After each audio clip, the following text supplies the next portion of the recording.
Muy buenas chicos, ¿qué tal estáis? Bienvenidos a este nuevo vídeo y me vais a tener que perdonar todas las otras de ortografía que tenga detrás justo en mi espalda, pero hoy toca, sí, otro vídeo de los pensadores, economistas o, bueno, realmente, ¿qué más da? Porque lo que nos importa es lo que decía y qué pensaba sobre el concepto de organización.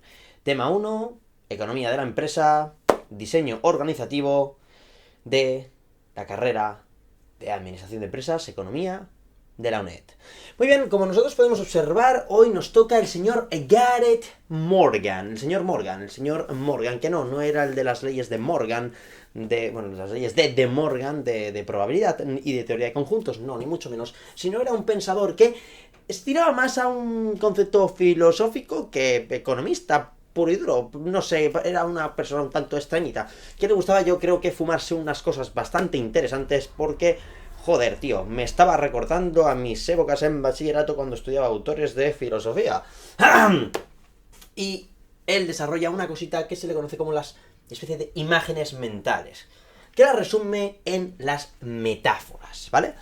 Estas metáforas las subdivide en ¿cuántas? En 8 metáforas. Yo me he basado plenamente en todo lo que hay escrito en este libro. Es decir, no hay absolutamente ninguna información que no esté sacada de este libro.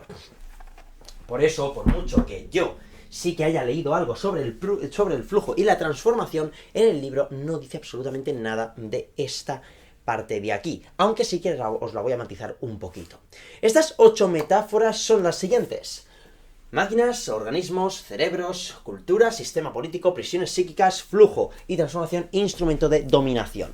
Estas son las 8 imágenes mentales que el señor Morgan desarrollaba y pensó en su cabeza para definir el concepto de organización, ya que el concepto de organización era demasiado complejo y requería de una especie de análisis muy exhaustivo, muy tanto objetivo como subjetivo, y hacer una fusión entre ambas. Por eso dijo que la mejor forma de definir el concepto de organización era coger pensamiento de Hall, o de Hall, como lo queráis llamar, y los pensamientos de Scott, autores que ya habíamos visto en anterioridad. Entonces, pues cogió estos dos modelos y los enchufó de alguna manera extraña, dándole un toque personal, así como metáfora. En la primera metáfora hablamos de el concepto de máquina, una imagen mental que era el concepto de máquina. Él definía el concepto de máquina de la siguiente manera: eran los instrumentos y herramientas para poder proceder y lograr los objetivos que tenían en común dicha organización. Nada más. Ese era el concepto de máquina, la metáfora que quería utilizar como el punto para poder llegar al otro punto. Es decir, lo que se utilizaba, la herramienta, el instrumento. No hay mejor manera que definirlo que con estas dos palabras: manera, la herramienta, el instrumento, para poder conseguir dichos objetivos. Luego teníamos los organismos. Los organismos eran la mano de obra, por decirlo de una manera, pero con sentimientos, con necesidades. Personas que necesitaban de alguna manera ser cogidas, adiestradas, enseñadas, para que utilizasen dichas máquinas y lograsen los objetivos de otros.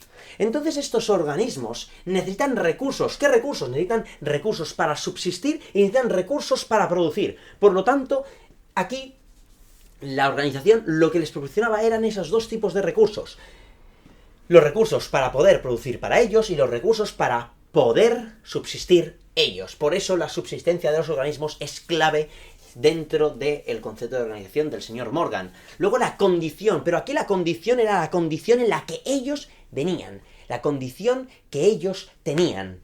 No era lo mismo una persona con un tipo de estudio que con otro tipo de estudio, o con una mano de obra con otro tipo de mano de obra. Las personas que, bueno, pues eran más aptas para según qué trabajos, pues eran clasificados de una manera, y las personas que estaban clasificadas o más aptas o menos aptas para otros trabajos estaban clasificados de otra manera. Para que os hagáis una idea, esto se basa en la condición de en el concepto de sistema abierto. Nos acordamos que el sistema abierto, que ya estaba definido por autores anteriores, era un sistema que nosotros se iba generando de manera automática, en la que todo el mundo podía por decirlo de alguna manera, contribuir, que no había una línea fija y que se creaban una especie de normas bastante versátiles que, bueno, pues no había ninguna persona al cargo de otra, sino que... Y eso solamente se fundamenta en el concepto de organismo. El concepto en la imagen mental que tenía de organismo, eran sistemas abiertos. Y luego yo, como organización, seleccionaba dentro de ese sistema abierto quién me interesaba y quién no me interesaba. Luego, los cerebros. Los cerebros, por decirlo de alguna manera, vendrían a ser los jefes, los que están por encima de la pirámide, los que están arriba de la cúspide. ¿Bien? Esto es muy importante porque los cerebros, como su propio nombre indica y como su propia imagen mental ya nos quiere dar a entender, son las personas que se dedicaban a organizar. Eran los que tomaban las decisiones y eran los que aprendían con los resultados que se obtenían después de haber procedido a hacerlo. Los cerebros eran los que estaban arriba del todo. Los cerebros eran los jefes. Luego, la cultura. Aquí tenemos que hacer una pequeña discrepancia, y es que, a diferencia del señor Scott, a diferencia del señor Hall, que parecían tener un tinte algo racista, aquí sí que es cierto que, aunque en el libro no lo quiera ni lo manifieste de una manera bastante explícita, sí que leyendo en otros documentos me he dado cuenta de que este tipo de cultura no era en compartir una creencia únicamente, creencia religiosa, creencia... No era únicamente eso, sino la creencia por un objetivo, la creencia de una idea, la creencia de una forma y de un estilo, un mismo objetivo, una misma forma o un mismo estilo de vivir.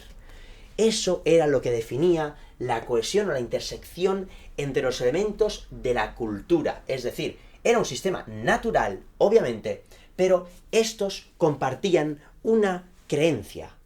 Y esta creencia no tenía por qué ser religiosa. Esta creencia no teníamos que coger o todos cristianos, o todos moros, o todos budistas, o todos lo que sea. No hacía falta. Así como en otros autores sí que parecía que la cultura era una base y se necesitaba ser que solamente fuesen de ese estilo, de esa rama, de ese tipo, aquí no.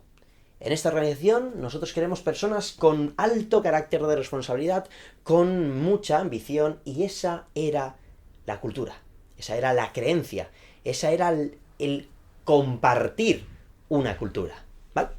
Entonces ahora pasamos al sistema político, y creo que la mejor manera de definir el sistema político, no sé dónde he dejado el papelito, por cierto, esto es increíble. Ostras, tú luego dónde he dejado el papelito. El sistema político es una red compleja de grupos, y lo he puesto aquí de una manera...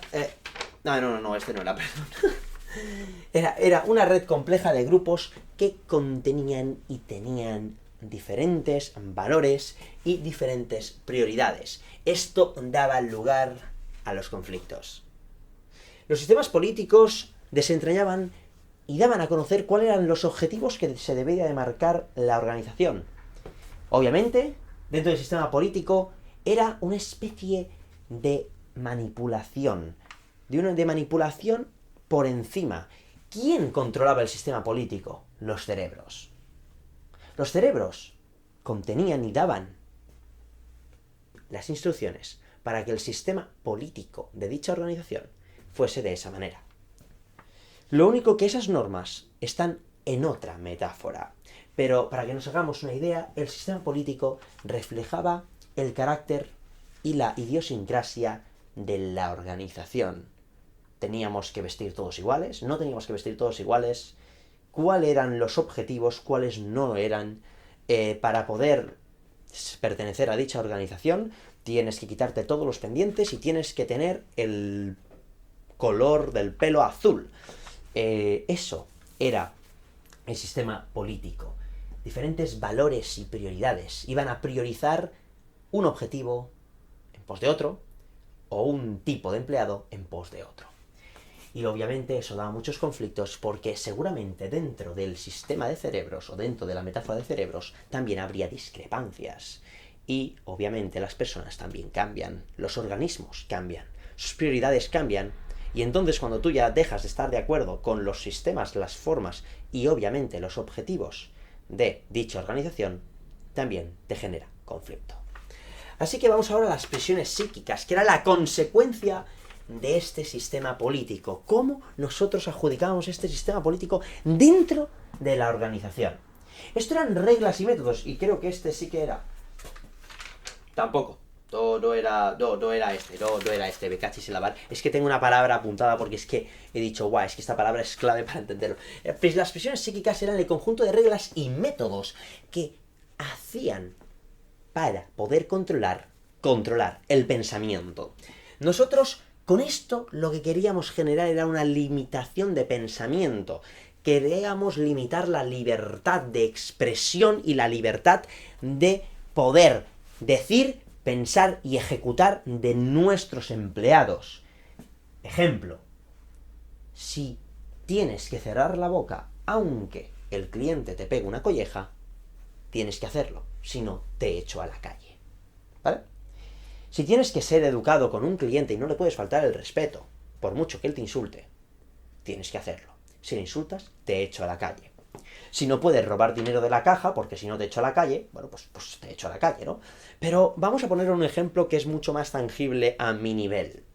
Yo cuando dejo entrar a gente en mi academia, tienen la norma de comprometerse conmigo y hacerme caso. Hacerme caso desde no, levántate, no. Hacerme caso es que si yo te mando estos ejercicios, los tienes que hacer. Porque si no, puerta. Eso es una presión psíquica. Esas son las reglas y esas son las normas. Si tú no te comprometes, puerta.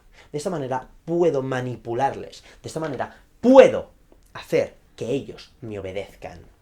Y entonces son sumisos ante mí. Porque yo tengo el poder. Yo les puedo dominar. Hablaremos de esto. ¿Entendéis cómo funciona ahora una presión psíquica?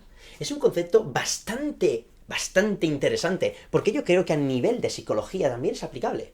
Yo no le daba nombre a eso que utilizo, a esos mecanismos de escuchad, estas son las condiciones, las tenéis que cumplir, y si no las cumplís, puerta. Eso es una forma de dominación. Y luego, pues obviamente con las presiones psíquicas lo que nosotros conseguíamos era disciplina y obediencia, sabiendo que había repercusiones si ellos no obedecían.